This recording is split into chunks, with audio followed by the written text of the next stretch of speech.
Honestly, it's black cloth. Like, you can go out and buy a black belt, but I earn those ones. Yeah, those have meaning. Yeah. Thankfully, like, they have meaning. But the cloth makes very little is of very little importance. Like, this here is how I earned a black belt. Like, my knuckles having less nerves in them. That's how I earned a black belt. My master instructor coming up to me at the end of a test and being like, "Hey, look at my bloody nose under my mask. Good job. High five."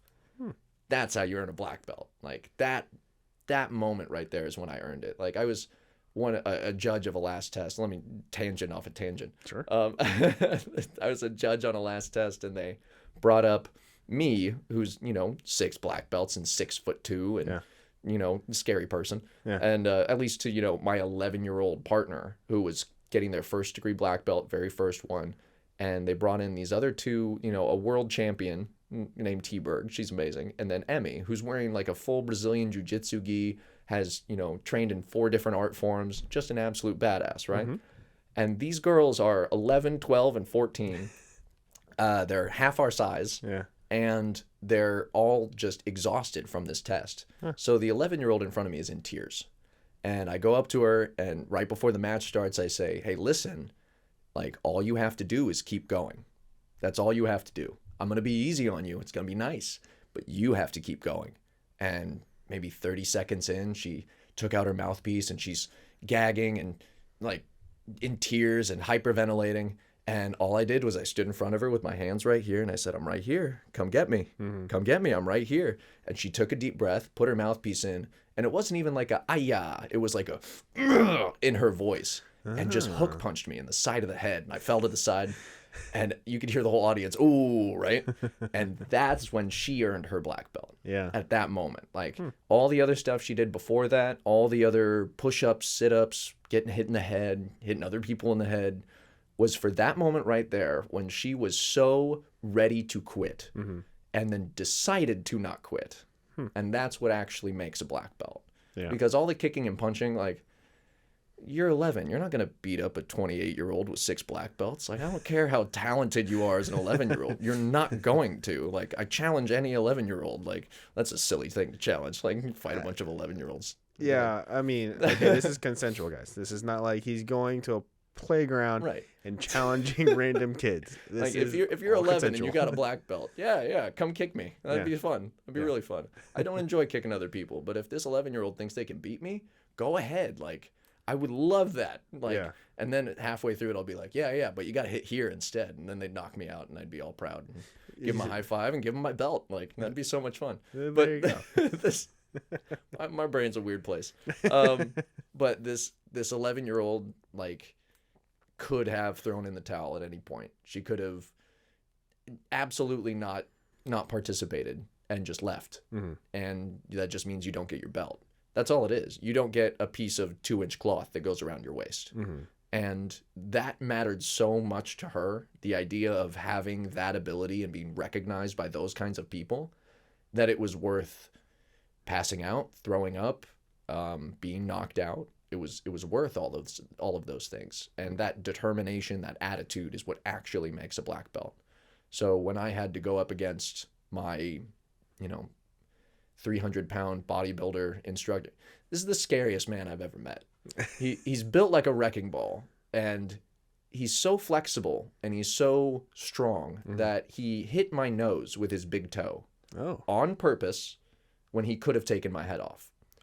Yeah. Here's the scariest part. I didn't see his upper body move. Yeah, he was just standing there, and then his leg came up. This man's 300 pounds. That's not okay. Like, that is the scariest thing that's ever happened to me. And then I think he giggled afterwards, which was funny. Like, normal people, they'll go to throw like a roundhouse kick or a side kick or some strong kick, and he will literally punch it. Like, just the kick's coming this way, and he just hook punches the kick. Because he can. Yeah, because he can. He's a boulder. Yeah. So I get to spar him for my most recent black belt test. And we're exchanging and we're going back and forth.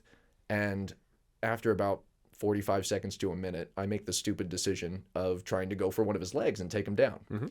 Which you've wrestled and done football and stuff like that. Like, yes. If you're 150 go low pounds for someone that's bigger, and you're opponent's 300 pounds, you shouldn't go to the ground.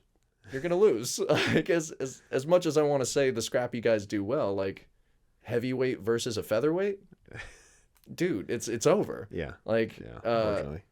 He sprawled, popped one of my ribs out. Ooh. And I was able to move to the side and get out from underneath him. And right then they called stop. So I'm over on the table breathing and trying to get my rib back into place. And that's when he comes over and shows me his nose. Huh. So I'm half unconscious. Like I have tunnel vision coming around, and he shows me that nose. And immediately I'm like, I earned my black belt. That's my moment. I'm good.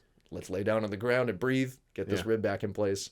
But being able to have the courage, it's not even courage, because it's a stupid decision. Why are you doing that? Like, fighting a 300-pound man. And it's just because if I can survive this, if I can even attempt to do something like this, because he's not going to hurt me. He's the most trained guy in the room. Like, I'm actually safest sparring this guy than I am sparring anybody else, literally. So...